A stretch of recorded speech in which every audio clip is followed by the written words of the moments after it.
O Retrato, Oswaldo Peralva.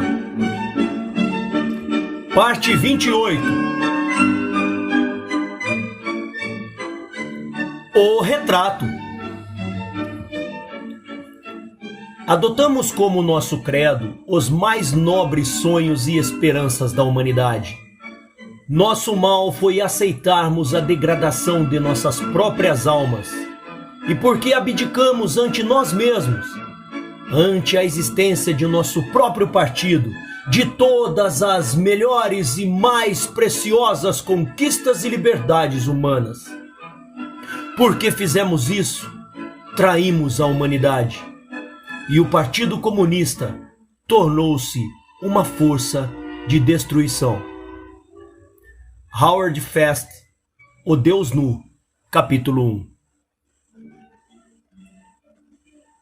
Hoje volto os olhos para um passado ainda recente e me pergunto, estupefado, como aconteceu tudo isso?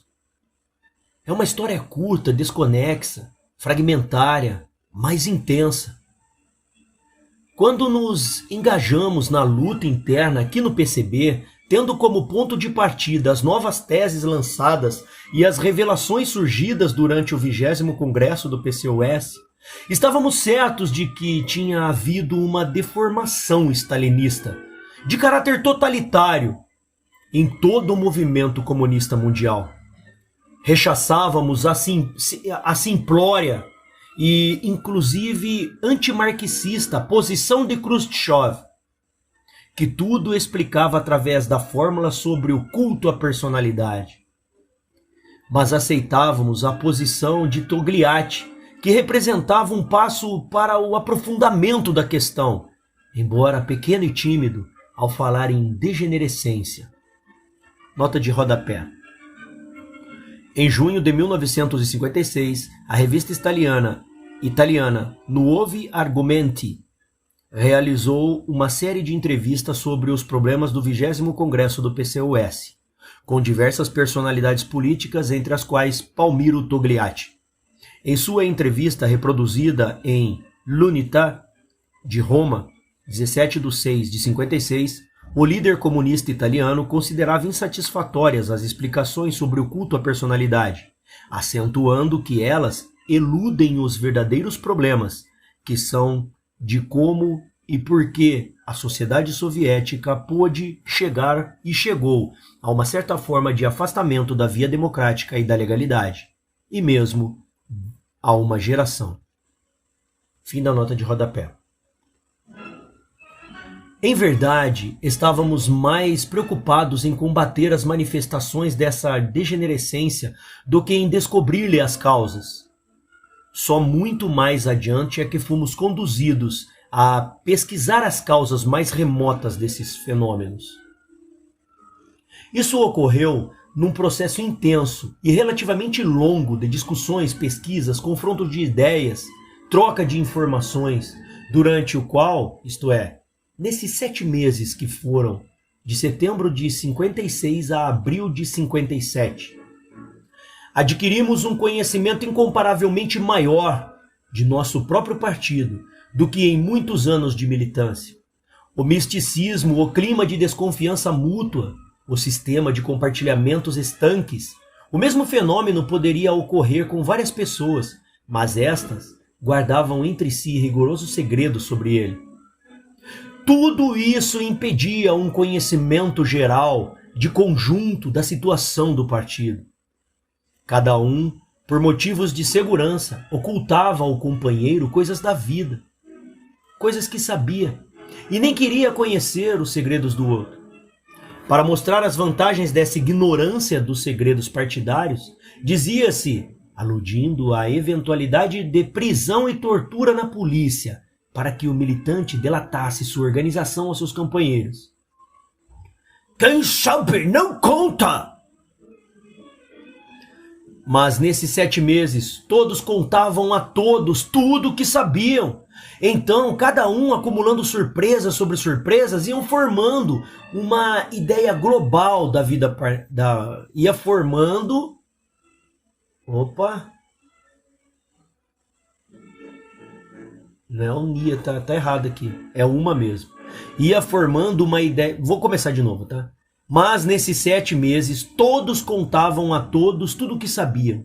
Então, cada um, acumulando surpresas sobre surpresas, ia formando, unia a ideia global da vida partidária. E essa ideia era desalentadora. Por isso, na resolução do CC de abril de 57, sobre a unidade do partido, mostrava-se o núcleo apavorado com essas revelações, a que dominava de boatos e intrigas, aduzindo: é inadmissível propagar crônicas tendenciosas de reuniões a revelar segredos do partido. Ora, quem difundia boatos e fazia intrigas eram os homens do núcleo dirigente e seus partidários. E tanto assim que, em relação aos acontecimentos da imprensa popular, nós os desafiamos a instaurarem inquérito para apurar os fatos, e eles não aceitaram o desafio. O que eles temiam era a revelação das verdades, mas não puderam impedir que elas circulassem. Interessante que até mesmo homens que no Comitê Central ocupavam posição de destaque, como é o caso de Agildo Barata, não compreendiam a natureza de certos fenômenos peculiares a um partido totalitário, como seja a exageração da hierarquia, atribuindo-os antes a defeitos pessoais de certos dirigentes. Assim interpretou ele, a princípio, este pequeno episódio, que me relatou há pouco tempo. Em 1946, fez uma viagem ao interior de São Paulo, juntamente com Pedro Pomar, então secretário de Educação do CC. No trem noturno, Pomar examinou com 3 dedos estirados qual dos 2 leitos era melhor, e disse em alta voz, falando para si mesmo: este aqui é mais fofo, durmo neste. Dormiu. Na volta, repetiu o mesmo exame e concluiu: este é mais fofo, durmo neste. Agildo protestou em bons termos: não, camarada, desta vez nós vamos escolher pela cara ou coroa, quem dorme no mais fofo.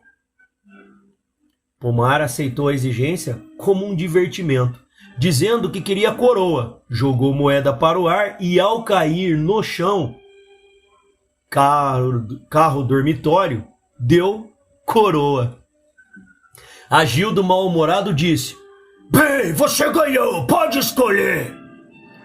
Pomar então replicou sorrindo, fanhoso e superior: mesmo que perdesse na sorte, eu é que escolheria. Ao ouvir esse caso, lembrei-me de que em setembro de 53, achando-me em Zurique, a caminho da escola de Moscou, conversava com Júlio, antigo operário paulista, então membro do presídio do PCB, quando ele me falou, com indisfarçada inveja de outros dirigentes: Oi, a Ruda, quando vem à Europa, é que passa bem, come do bom e do melhor, descansa à vontade e se diverte a valer. Depois, resignado, acrescentou: mas é isso mesmo, ele tem muito mais mérito que nós. Também eu achei que essa falsa concepção da vida no partido era produto do atraso político de Júlio. Mas agora somávamos esses fatos com outros semelhantes e verificamos que eles não eram isolados entre si, nem aconteciam por acaso. Totalitarismo é essencialmente punitivo e arbitrário na punição. Uma vez, estando com um líder da imprensa popular e da oficina tipográfica do partido, pratiquei 2 atos graves de injustiça, um deles por determinação do núcleo, mas com minha cumplicidade, o outro por conta própria, mas não tendo podido repará-lo por determinação do núcleo. O primeiro se referia ao secretário da imprensa popular, Antunes Almeida, velho militante comunista. Trabalhador infatigável. Certo dia, ao traduzir para publicar no jornal um telegrama de Jacques Duclos para Luiz Carlos Prestes, saltou uma palavra, alterando assim o sentido. Os homens do núcleo ficaram surpresos com isso, acusaram-no de policialismo e mandaram que eu demitisse do jornal e desse uma nota na primeira página acusando-o de haver deturpado o texto do telegrama do dirigente francês e chamando-o já de indivíduo e não mais de camarada, o que equivalia a expulsá-lo do partido. O golpe foi tão cruel que Antunes adoeceu, teve febre alta, passou 2 dias recusando alimentar-se, em estado de desespero. A sua mulher, em prantos, veio contar-me como ele se achava. Ponderar o assunto da acusação e a desumanidade e a injustiça da nota que publicamos. Mas eu permaneci irredutível, desumanamente, bolchevistamente irredutível, achando mesmo que se tratava de um policial. Se a direção afirmou, é porque sabia, pensava eu, e que a história contada por sua mulher era pura farsa. Depois, com seu realismo cínico, me disse um dia Grabois: que nada, Antunes não era policial coisa nenhuma. Cometeu um erro por desleixo e pagou por isso. E eu, que me convertendo num monstro bolchevista, ainda tive sensibilidade para estranhar a declaração de Grabois e me amargurar com ela, mas não tive a coragem moral de procurar Antunes. Ele faleceu de um acidente em meados de 1959 e dizer-lhe como algumas vezes eu pensei fazê-lo: camarada, houve uma justiça terrível. Eu fui um instrumento cúmplice dessa injustiça. Não possuo forças para voltar atrás do que eu fiz, nem mesmo para exigir do partido sua reabilitação política. Apenas impelido pelo remorso, pelo aguilhão da consciência intranquila, venho confessar que sinto horror de mim mesmo. De outra feita, uma coincidência de nomes fez recair sobre um impressor de nossa oficina, Lacerda, a suspeita de policialismo. Demitiu! O homem ficou passando fome, desempregado. Depois verifiquei o engano, falei com Arruda que ia readmiti-lo, mas ele proibiu que eu fizesse, achando que o mesmo assim restava alguma dúvida a respeito. E todas as sociedades democráticas modernas firmou jurisprudência a princípio do direito romano que indúbio pro réu. Mas nos regimes totalitários, em caso de dúvida, faz-se precisamente ao contrário. Pune-se o acusado, pois acima da segurança do indivíduo está o que eles consideram a segurança do Estado, ou a direção, no caso do partido.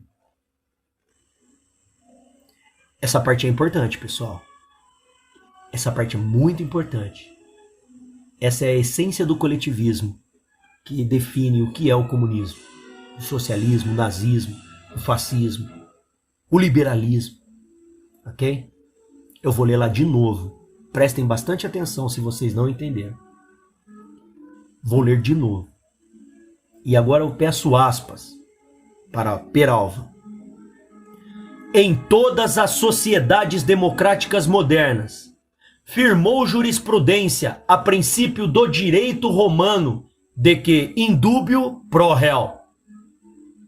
Mas nos regimes totalitários, em caso de dúvida, faz-se precisamente o contrário. Pune-se o acusado, pois acima da segurança do indivíduo está os que eles consideram a segurança do Estado ou da direção, no caso dos partidos. Fecho aspas para Peralva. Continuando a leitura. Não raro, a punição assume aspectos de mesquinha vingança. Quando parti de Moscou para Bucareste, no começo de 1955, disseram-me José de Souza e Almeida que dentro de 15 dias lá chegariam também para reunir-se a mim, minha mulher e minha filha, de quem me achava separado fazia já 1 ano e meio. Mas passaram-se os dias, as semanas e os meses e eles não chegavam. Os próprios camaradas do colégio não compreendiam as razões que eu aventava para essa demora. o representante sírio-libanês, cuja família tardou 2 meses para chegar, já no primeiro mês estava inconformado. Uma tarde, dando comigo uma volta pelas ruas que circundavam o comiforme, ele abriu os braços e me falou, num queixume muçulmano: "Por que não chegam nossas companheiras? Não pretendo ser como Maomé, que tinha várias mulheres, mas quero ser como Cristo, que não possuía nenhuma. Não é também o seu caso?"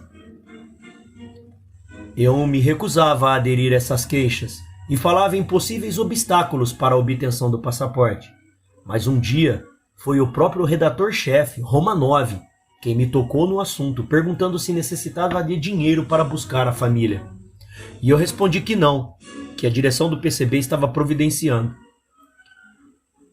Só depois que mandei um recado para a direção reclamando, em nome dos dirigentes do Comiforme, uma explicação para o caso, é que ela se decidiu a enviar minha família.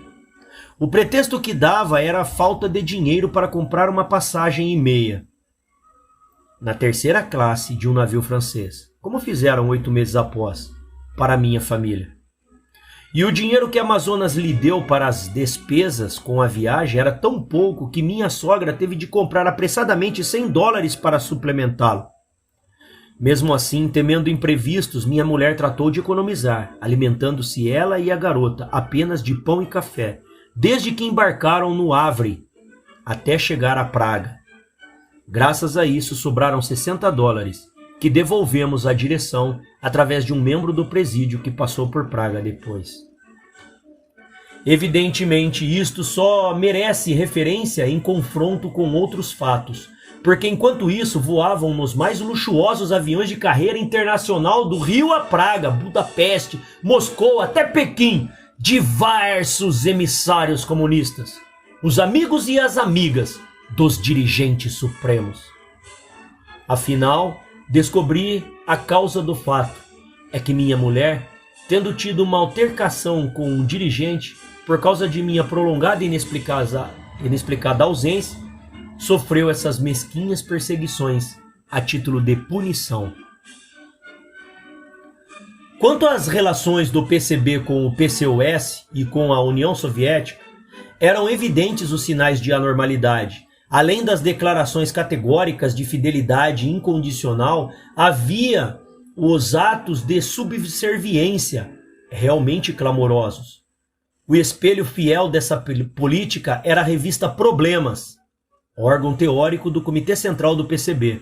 Começou publicando artigos brasileiros e estrangeiros, transcritos em outras revistas, e terminou publicando quase exclusivamente trabalhos soviéticos.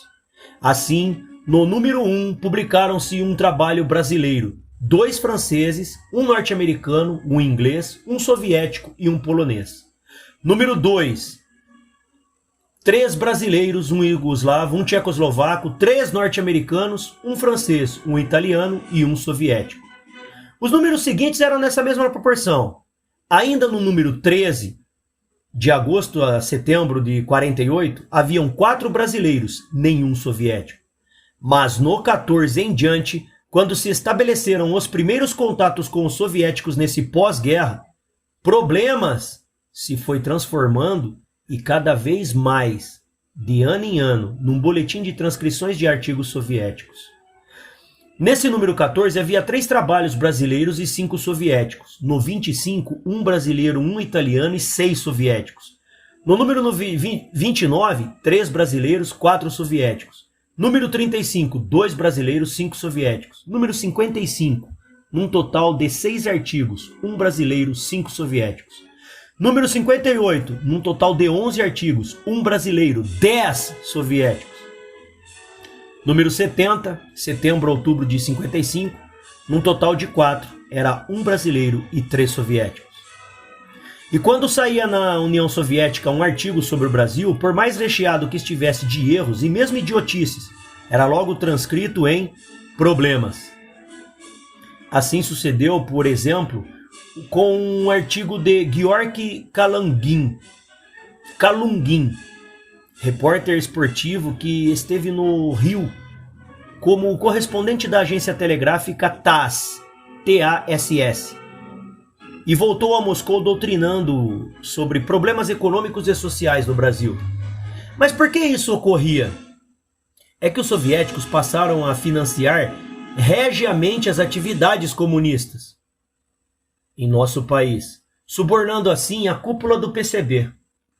Esse suborno se fazia por vários meios.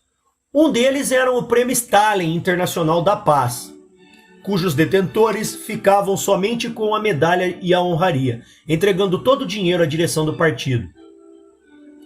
Assim aconteceu não só com Jorge Amado, mas com uma mulher muito pobre, Elisa Branco, a quem o partido chegou a oferecer uma gratificação de 200 mil cruzeiros por conta do prêmio, para que ela adquirisse uma pequena casa própria. Mas mesmo isso ela recusou. Outro meio era o financiamento de publicações diretamente ligadas aos soviéticos, como a edição brasileira do jornal do Cominforme, Democracia Popular. A título de financiamento desse jornal, uma personalidade comunista brasileira que passara por Bucareste em janeiro de 55 trouxe certa quantidade de dólares correspondente às edições daquele ano. E em abril de 56, quando fechou o Cominforme, eu trouxe 24 mil e tantos dólares, isto é, 2 milhões de cruzeiros ao câmbio da época, ou 5 milhões ao câmbio atual. Ora, as despesas com o jornal eram infinitamente inferiores a esse montante. E além disso, eram pagas, não com esses dólares, mas com o dinheiro arrecadado no Brasil pela Comissão Central de Finanças. Portanto, os dólares moscovitas iam integralmente para a caixinha particular do núcleo dirigente.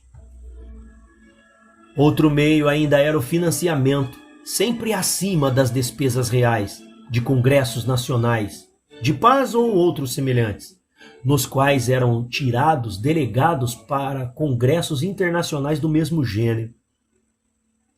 E mesmo sem pretexto algum, os soviéticos davam presentes em objetos e em dólares aos dirigentes comunistas, que compareciam aos seus conclaves.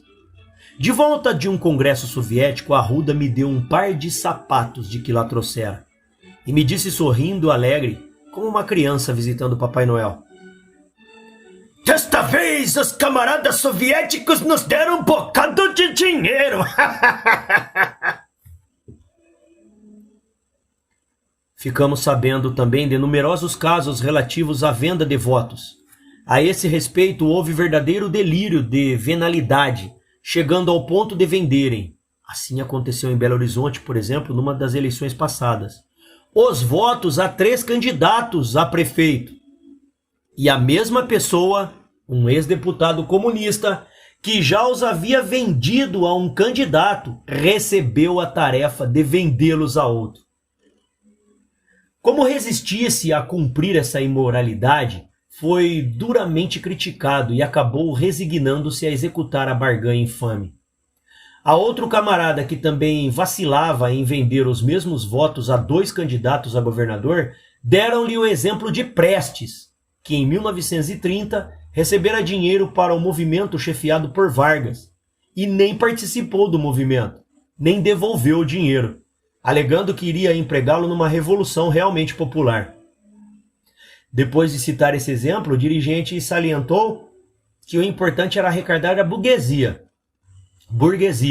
uma parte do que ela arrancava do proletariado, e isso de qualquer modo. Ou você acha que tem mais moral que o camarada Prestes? O produto dessas barganhas ia também direto para a caixinha do núcleo dirigente. Essa direção, assim corrupta, era ao mesmo tempo corruptora. Quando convidava alguém a visitar a União Soviética ou a China, tinha por entendido que se a pessoa aceitasse o convite e os favores, portanto, das hospedagens e dos transportes gratuitos por conta do governo que convidara, ficava na obrigação de elogiar tudo o que visse nesses países.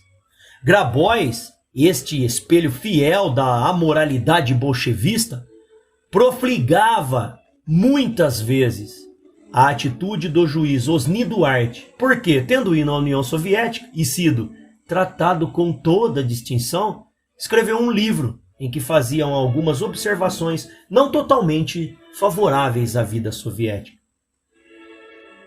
Outro fenômeno típico da degenerescência que corroía a cúpula PCBista, tínhamos a promoção de algumas camaradas ao Comitê Central na base de relações íntimas, inclusive amorosas, com dirigentes ou na base de bajulação aos mesmos.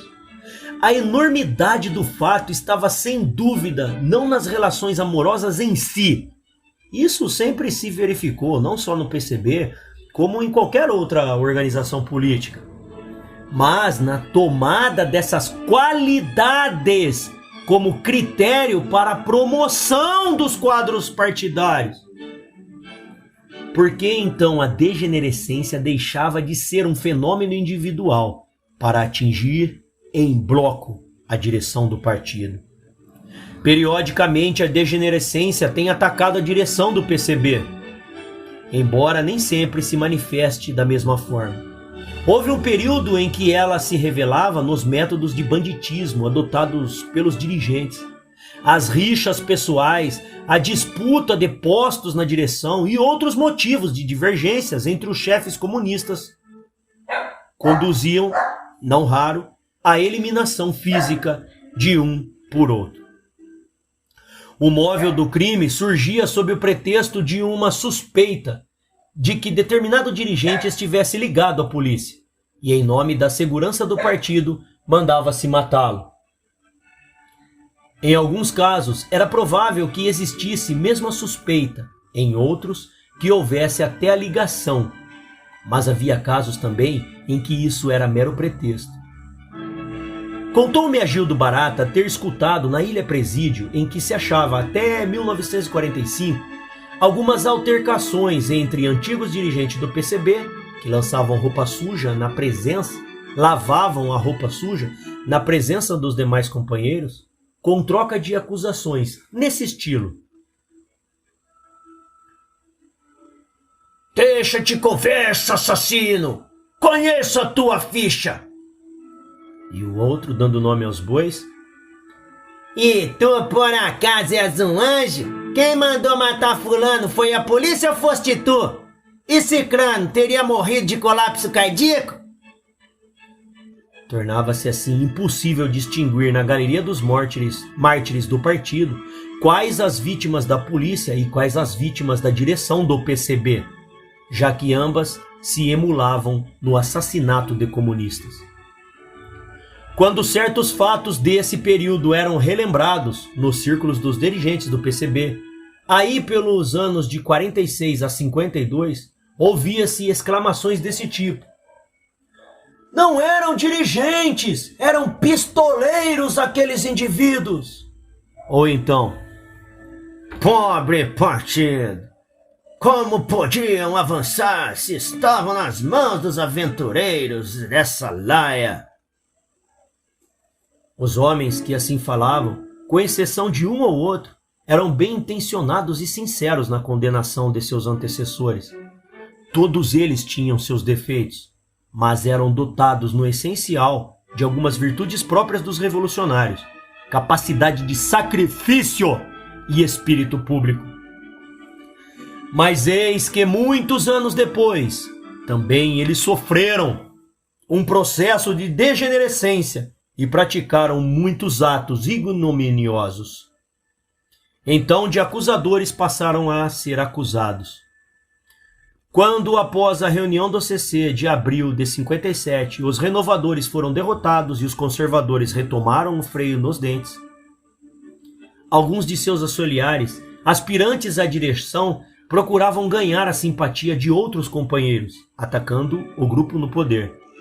Sabino Bahia, por exemplo, assim retrucou a um camarada insatisfeito com a situação: "Aqui entre nós, que se pode esperar de uma direção que há de canalhas como Grabois? Mas isso não vai ficar assim não." E Maritiave, falando com o outro: Naturalmente, temos que respeitá-lo, porque estão na direção. Mas em verdade são os aventureiros da pior espécie. E Prestes, logo ao sair da catacumba: são os bandidos, são os miseráveis! A própria estrutura do partido e a sua concepção estratégica levavam fatalmente, de tempos em tempos, à decomposição da cúpula. A estrutura do PCB baseia-se, segundo seus estatutos, no centrismo democrático, mas, na realidade, só funciona o centralismo. O totalitarismo PCBista revela-se em sua concepção exclusivista do mundo e da sociedade, tornando inadmissível qualquer divergência das verdades pré-estabelecidas. Não existe no PCB liberdade de discussão. Nas reuniões de organismo, compete ao militante falar somente para mostrar como interpretou e assimilou as diretrizes vindas de cima, ou para sugerir melhor meios de aplicá-las.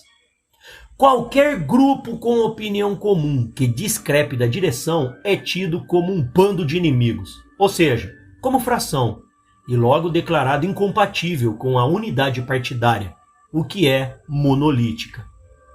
Contra os membros de tal grupo aplica-se o terror ideológico, que consiste em qualificá-los de portadores de desvios burgueses, ou pequenos burgueses, ou de introdutores de contrabandos políticos e ideológicos, e em explicar suas discrepâncias como produto da influência e pressão das classes inimigas do proletariado.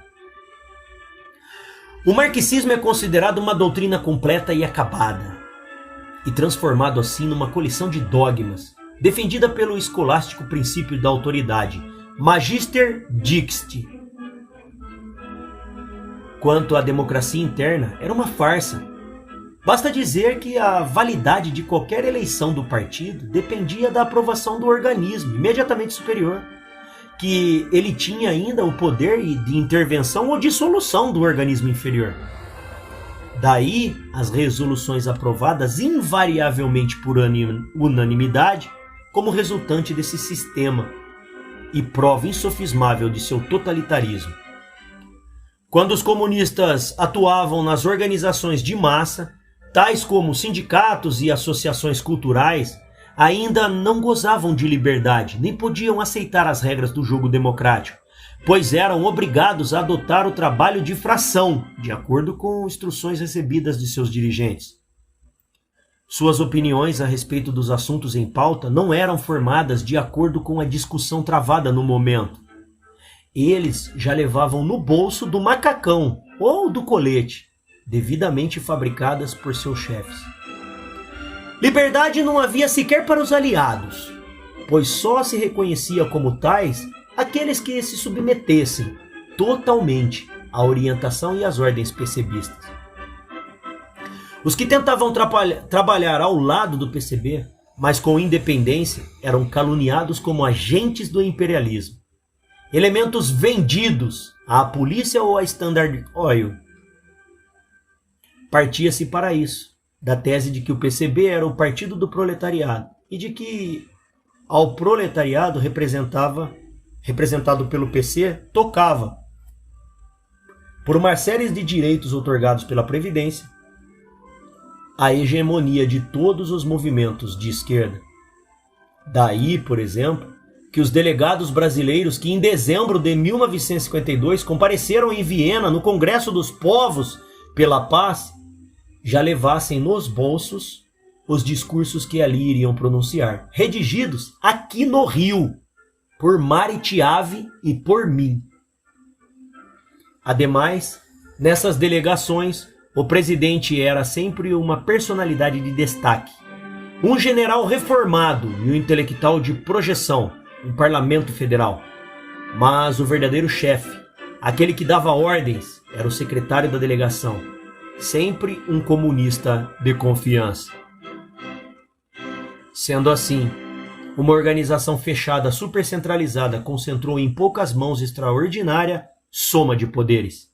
Isso levava ao despotismo, e o despotismo, mais cedo ou mais tarde, corrompia os déspotas. O Partido Comunista sempre foi um corpo estranho na vida nacional, devido a que nunca teve estratégia própria, e sim apenas objetivos táticos, enquadrados na estratégia geral do movimento comunista, ou melhor, da União Soviética através do Comintern, do Cominform ou do Burô de Praga. Ao traçar essa estratégia, Stalin dividiu o movimento revolucionário em 3 etapas. A primeira, 1903 a fevereiro de 1917. Objetivo: derrubar o czarismo e eliminar completamente as sobrevivências do medievalismo. Segunda, março de 1917 a outubro de 1917. Objetivo: derrubar o imperialismo da Rússia e retirá-lo da guerra imperialista. Terceira, começou após a Revolução de Outubro. Objetivo: consolidar a ditadura do proletariado em um só país, utilizando-a como base para a derrota do imperialismo em todos os países. A Revolução entende-se além das fronteiras de um só país. Começou a época da Revolução Mundial. As forças principais da Revolução, a ditadura do proletariado num só país, o movimento revolucionário do proletariado em todos os países. Reservas principais: as massas semiproletárias e de pequenos camponeses nos países desenvolvidos, o movimento de libertação nas colônias e nos países dependentes. Plano para disposição de forças: aliança da Revolução Proletária com o movimento de libertação nas colônias e nos países dependentes. Nota de rodapé. J. Stalin. Problems of Leninism. Páginas 81 e 82. Edições em língua estrangeiras, Moscou, 1954. Fim da nota de rodapé.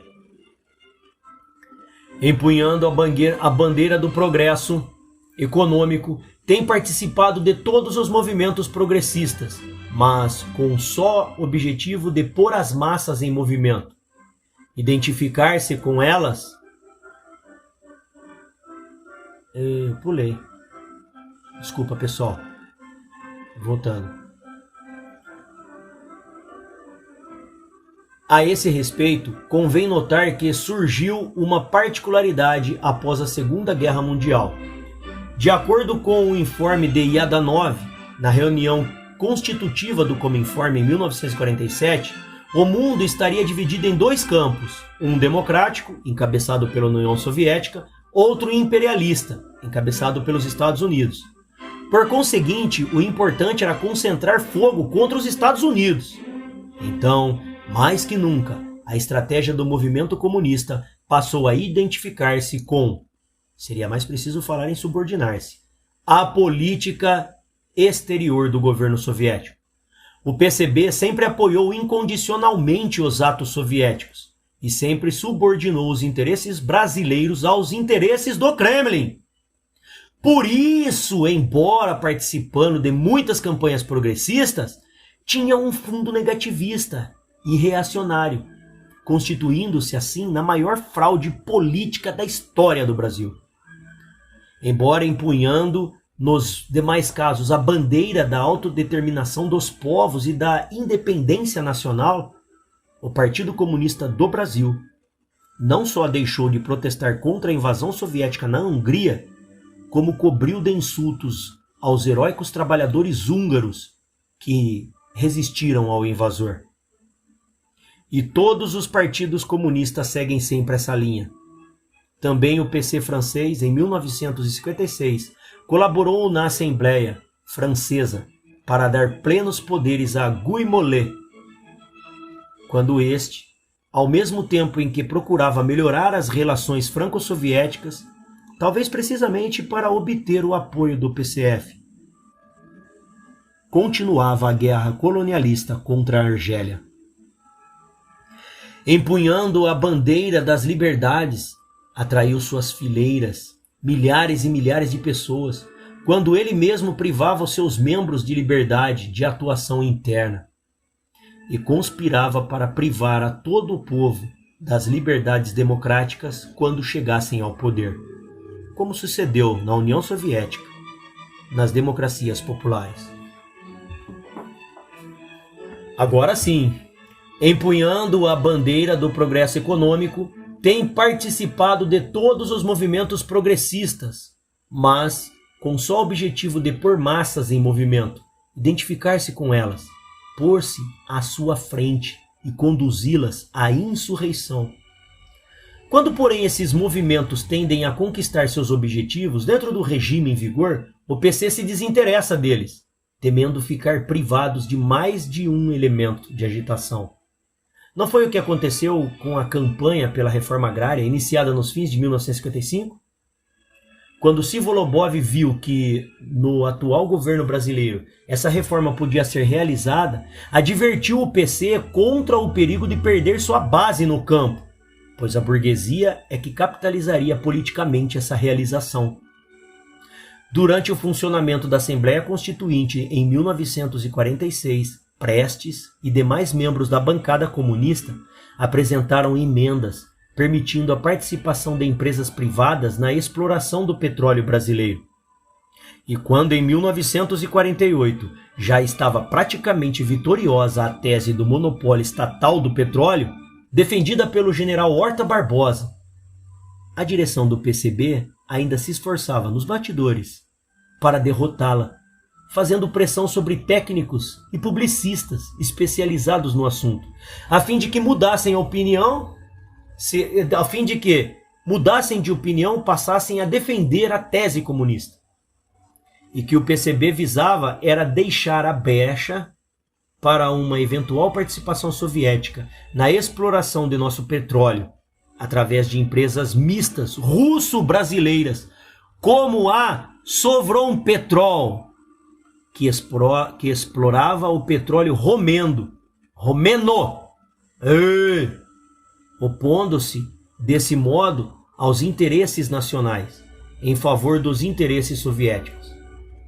Mas quando viram que a tese do monopólio estatal estava vitoriosa, deram o dito pelo não dito e passaram a arvorar-se, com o mesmo objetivo agitacionista, em donos da campanha de que se desenrolou sob o slogan: "O petróleo é nosso". Também a campanha pela paz, embora revestida de aspectos humanitários no que diziam respeito às massas partidárias, foi planificada pela direção PCBista, sobretudo com um meio de agitação popular e uma arma para uso soviético na Guerra Fria, contra os Estados Unidos. O movimento da paz tinha, sim, segundas intenções, daí que fosse controlado extremamente pela direção do partido. Dizia que o Congresso de Viena, em fins de 52, não seria apenas dos partidários da paz, sabidamente orientados pelos soviéticos, mas de todas as forças interessadas em evitar a guerra. Entretanto, a eminência parda do conclave, o homem que em tudo dava a última palavra, era um soviético, antigo membro do Comintern, Guliaev. Logo nas primeiras sessões, uma mulher italiana pertencente ao movimento Cristão da Paz proferiu um discurso em que fazia leves restrições, como amiga e não como inimiga, à política exterior soviética e apelava para que Moscou, em benefício da paz, modificasse determinadas posições. Foi o suficiente para que o chefe da delegação italiana, o senador Emílio Sereni, proclamasse imediatamente da tribuna que aquela senhora não representava o pensamento da delegação da Itália, que era uma voz isolada, não afinando com as dos demais delegados. Falou com tal veemência que supus terminasse por qualificá-la de provocadora, porque para esse zeloso cavaleiro tudo que a União Soviética fizesse estava magnificamente feito. Afinal, o Congresso era custeado pelos soviéticos. Eles continuavam como donos absolutos da paz. Agora, reunindo todos esses fatos anteriormente isolados, ficávamos com uma ideia diferente e terrível de nossa organização. Éramos forçados a concluir com aquele camarada inglês que criticou Harry Pollitt, que nossos inimigos tinham razão quando nos qualificavam de instrumentos de Moscou. Quando lembrávamos o caso do petróleo e da campanha pela reforma agrária, abruptamente encerrada, ficávamos intrigados, porquanto sempre nos consideramos os políticos mais progressistas e agora evidenciava-se que agíramos como reacionários. 7 meses de debates, de pelejas, de revelações, aquela imagem ideal que eu formara do partido desvaneceu-se. Já não podia recordar-me dos milhares de dólares que trouxera do Cominform, sem associar esse fato à atitude de um José Souza, de cabeça baixa ante os soviéticos, ou à indignação de Prestes em sua carta rolha, pelas críticas que fizéramos à União Soviética e ao PCOS. Pensava na venda desbragrada de votos comunistas, nos bajuladores e nas favoritas do núcleo guindadas ao Comitê Central. E chegava-me até o nariz o odor das coisas decompostas. Refletia na boçalidade truculenta de Cid e no equilíbrio calhorda de Marit, na ignorância e oportunismo de Grabois, nas intrigas de Marighella, nos golpes baixos de Arruda, na covardia soluçante de Monat. Eram eles que emprestavam ao partido a sua fisionomia, que compunham os traços principais de seu retrato, agora irreconhecível.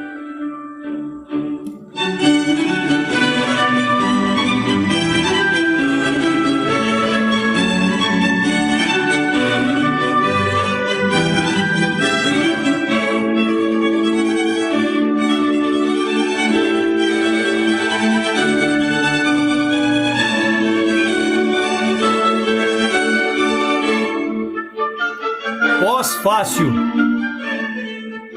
Para onde vamos?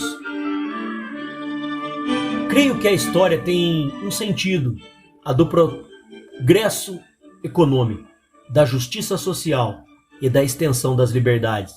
Nessa direção ela evolui e através de todos os grandes entrechoques, guerras, cruzadas, revoluções, apresente uma constante, que é a marcha sempre para frente.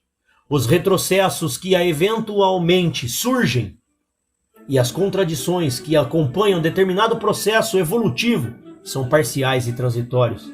Entendo, pois, que cada geração tem o dever moral de tornar melhor e mais belo o mundo em que habita, não se limitando a usufruir os benefícios produzidos pelas gerações passadas. Este é uma espécie de contrato social histórico. O homem, desde que se desprendeu da condição animal, desenvolvendo-se física e intelectualmente até alcançar a genialidade nessa marcha multimilenar que vem da pedra lascada à cibernética, do arco e flecha aos satélites artificiais, realizou coisas maravilhosas, fez avançar imensamente a ciência, protegendo a espécie humana contra epidemias, inundações e outras calamidades que provocaram devastações, e dotando os povos modernos dos mais extraordinários meios de conforto material e intelectual. Entretanto, o desenvolvimento da humanidade é extremamente desigual, defrontando-se numa mesma época povos e regiões nos mais diversos estádios econômicos sociais. Desse modo, ainda somos testemunhas de contradições tão chocantes como a coexistência, no mesmo mundo e até no mesmo país, de indigentes e nababos, de miséria e abundância. É bem conhecido o exemplo de que, em 1938, enquanto 3 milhões de chineses pereciam de fome, efetuava-se na Europa uma conferência sobre o problema dos excedentes de trigo. Esses desajustamentos deram nascimento e vigor a numerosos partidos políticos e correntes filosóficas que se propunham a eliminar, alguns por métodos drásticos, as principais contradições sociais de nossa época. O comunismo de tipo leninista, isto é, totalitário e semi-asiático, foi uma dessas correntes, consubstanciada num partido que acelerou o ritmo de desenvolvimento econômico de diversos países, como Rússia e China. Asseverava-se Engels que, em relação à comunidade primitiva, a escravatura constituiu um progresso, porque os combatentes, feitos prisioneiros, se tornavam cativos, tendo suas vidas poupadas, enquanto no regime anterior eram exterminados e até comidos pela tribo vitoriosa. Além disso, a formação de um subproduto, ou seja, de um excedente da produção, permitia que uma pequena parte da evolução vivesse sem trabalhar, e assim, liberta dos serviços braçais, se dedicasse às artes e às ciências, dando novo impulso à sua vida econômica e social. Também se compara a China de hoje com a China velha, dos mandarins e dos cules, dos senhores de guerra e das grandes fomes periódicas, esquartejada e espoliada por diversas potências estrangeiras. Não há dúvida de que o bolchevismo deu-lhe enorme avanço. Não se poderia afirmar, entretanto, que essa fosse a única, nem sequer a melhor solução. Vários outros países estão desenvolvendo-se, vencendo seu atraso num ritmo algo mais lento, porém exigindo menos sacrifícios do povo e preservando as liberdades democráticas. É admirável o esforço dos operários e camponeses que na China constroem barragens carregando pedras nos ombros e multiplicam a produção de cereais. Dispondo ainda de primitivos instrumentos de lavoura. Contudo, isso não lhe proporciona o bem-estar material de que gozam os trabalhadores em países como Suécia, os Estados Unidos ou mesmo o sul do Brasil. Assim, se a nova China representa um avanço em face da velha China, constitui ainda, por outro lado, um regime atrasado e inferior aos dos países capitalistas adiantados. Da mesma forma que a escravidão, sendo progressista em face da comunidade primitiva, era retrógrada em face do capitalismo e mesmo da servidão feudal. A força de atração do bolchevismo tem residido na rapidez com que, combinando o impulso revolucionário com as medidas compulsórias, promove o desenvolvimento das grandes indústrias. Daí que só tenha triunfado em países subdesenvolvidos, Rússia, China, Vietnã, etc. Ou onde foi levado na ponta das baionetas soviéticas, como é o caso da Tchecoslováquia. É certo que na Itália e na França existem poderosos partidos comunistas, mas ali o bolchevismo jamais representou grande força antes da Segunda Guerra Mundial. Somente após a ruptura do Pacto Germano-Soviético e a agressão hitlerista contra o aliado da véspera, no momento em que a resistência ao ocupante nazista na França e na Itália coincidia com os interesses da União Soviética, é que os dirigentes comunistas daquelas duas nações conquistaram o apoio e a simpatia de amplas massas.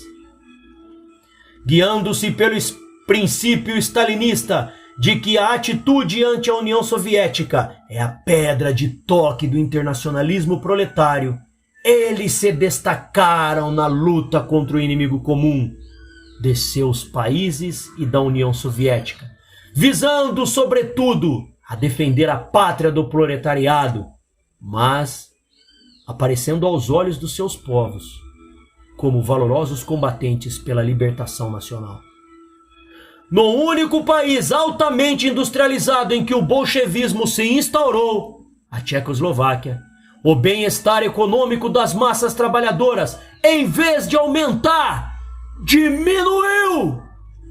Porque o governo comunista de Praga, muito grosseira imitação do Kremlin, passou a concentrar a quase totalidade dos recursos nacionais no desenvolvimento da indústria pesada, adiando para as calendas gregas a meta da abundância dos produtos de consumo popular.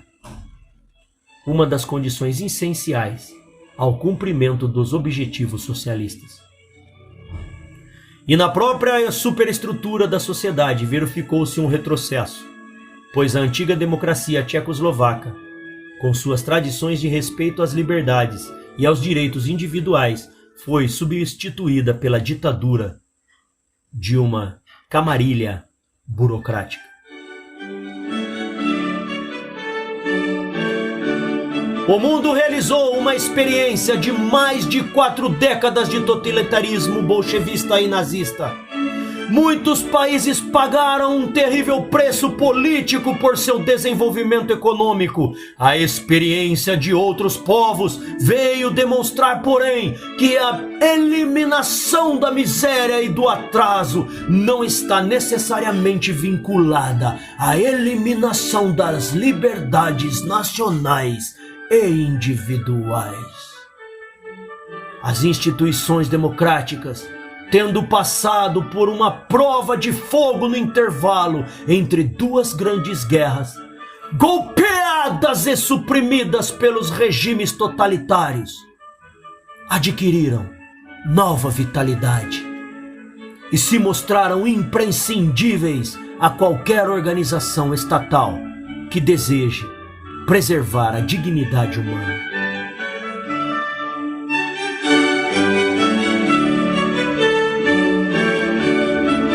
Penso que todos os povos do mundo chegarão ao socialismo.